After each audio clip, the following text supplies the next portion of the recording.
March edition dito sa homepage kung saan tututukan namin ang lahat ng serbisyo ng ahensya sa bansa at ipapahatid namin sa inyo ang dapat ninyong gawin para siguradong mapapakinabangan ninyo. Isa sa mga pangunahing karapatan nating mga Pilipino ay ang boto.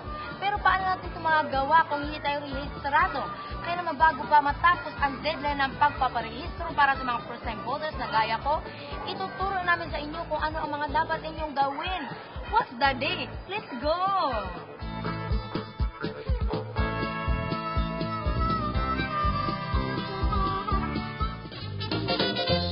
At andito na ako ngayon sa Comelec, Quezon City. At dala ko ng aking requirements, the ID, and the birth certificate. Medyo na late kami dumating dito, mga alas 10, mga alas 10, mga kahumbit. Kaya tingnan nyo naman ang mahaba ng pila. Kung gusto nyo pumunta dito, mga alas 7 ng umaga, dito na kayo. Kaya para hindi ganito kahaba. Buwis buhay mga kahumbit. Grabe, oh. Magpunta kayo dito, dala kayo ng tubig, magdala kayo ng pagkain nyo, mag-upo-upo kayo, parang picnic lang, good. Kaya parang ang daming tao mga kahumpit, parang ang hirap mga kahumpit. Pero I can do this. Because this is my pork. Okay? I'm going to fall in line. Let's go.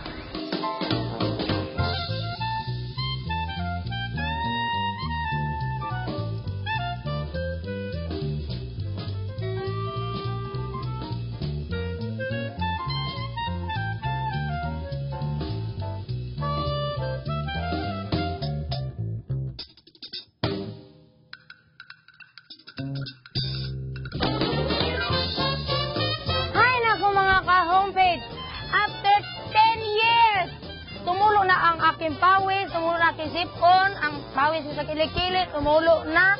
Sa wakas, andito na tayo malapit sa window 1. Look at that. What a magical window.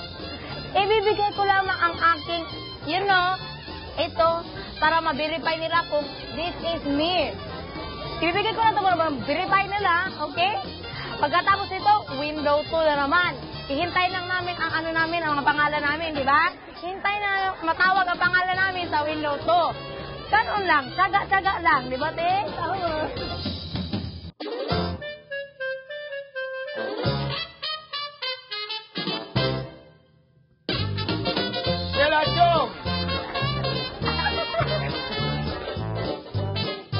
And now, we're going to step 3. Di ba, Kuya Isma naman yan? Okay, this is it. We have to inform the formation. We have to fill up this, okay? Ang problema, we have no tables and we have no chairs. We have to do not rattle, okay? Kagayahin ko si ate. Ate, pwede tumabis tayo, de? Okay, mga kahumbit, ha? Pwede, de? Ang hirap, mga kahumbit. Actually, ito ang pinakaayaw ko, yung mga... Ito ba mga kahumbit ba, isagot ko dito, hindi ko alam kung hiningay, pero sige, mangopya na lang ako sa kanya. Ano ang last day, Anchong? Oo, tama. Ano ang first day? Timo. Ang first name.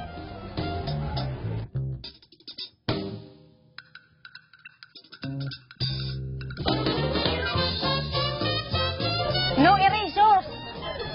No pencil. Only ballpen. Tapos dapat maganda ang sulat nyo.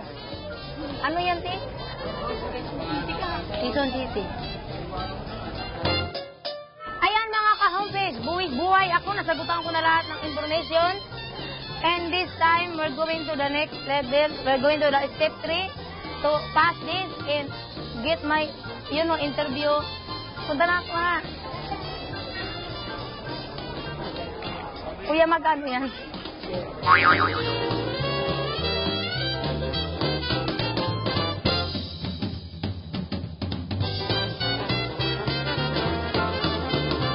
Yes, guys! Look at me! It's step 3! Ang step 3 ay interview. This is it. I'm going to pass this para ma-interview na ako. How old are you? I'm 18. Birthday? January 3, I know that. In Manila, but I'm Cebu. One of the step 4. ate.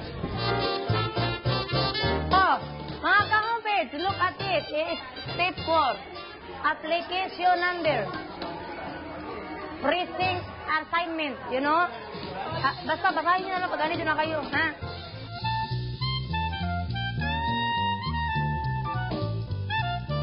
Step 4. Right! Thank you, te. Oh, I'm done! Thank you very much. Step 4. Step 5. Mga ka-homepage, ito na ang biometric. Step 5 is going to picture my face. You're just sitting down there, and then I'm going to take this. And the form, you have to ibigay sa kanya ang form para mapicturan ka na, ha? It's in you whether you smile or not, di ba, te? Nag-smile na lahat dito, kaya ako, okay lang. And ano pala, biometric picture at thumb mark. Ito ba mga dito, thumb mark. Dito, ha?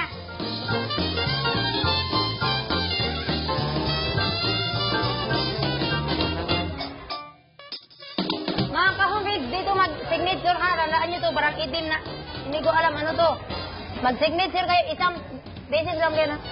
Isang beses. Ala, wala siyang tinta, pero it's working. Wala siyang tinta, kuya, no? Wala siyang tinta, pero it's good.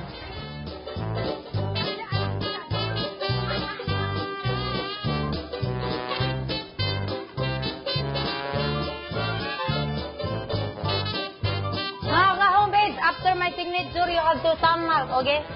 You go there, oh? Oh my God, it's cool. Ito ang next mga ka-homepage, ha? Pagkatapos ito.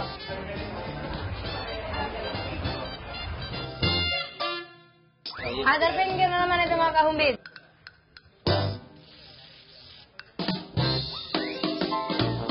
Parang X-ray. Index. And then index na naman.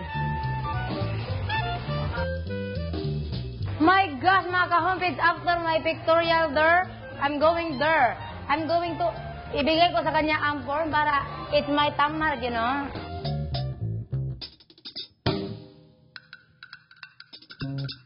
Tapos, ituldok na dito mga ka-homepage. Yan. Ito next. Meron mo pala? Diretso lang. Pangalawa. Up. Ayan mga ka-homepage, ito na ang last. Habang wala pa akong ID, ito ang ipapakita ko para maano talaga, kabuto talaga ako, okay? Like this. Ayan mga ka-homepage! Matapos ang mahabang pila at ang pagtitiis sa mainit na panahon in the sky, in the over there. Sa wakas mga ka-homepage, registered na ako. Clapping your hands! Ooh, thank you very much, thank you very much. Inintayin ko na lang ang aking voter's ID at pwede na akong bumuto sa 2013 election. Clapping your hands! Kaya naman para sa mga hindi pa registered voters dyan, huwag na kayo magpatumpik-tumpik. Padahil para pwede na kayo makarehistro. Clapping your hands! Okay? Magparehistro na kayo mga ka-homepage. Alam niyo na ang dapat at kailangan ninyong gawin, mga tinuro ko kanina. Kaya naman i-exercise ang inyong karapatan, magparehistro at bumoto!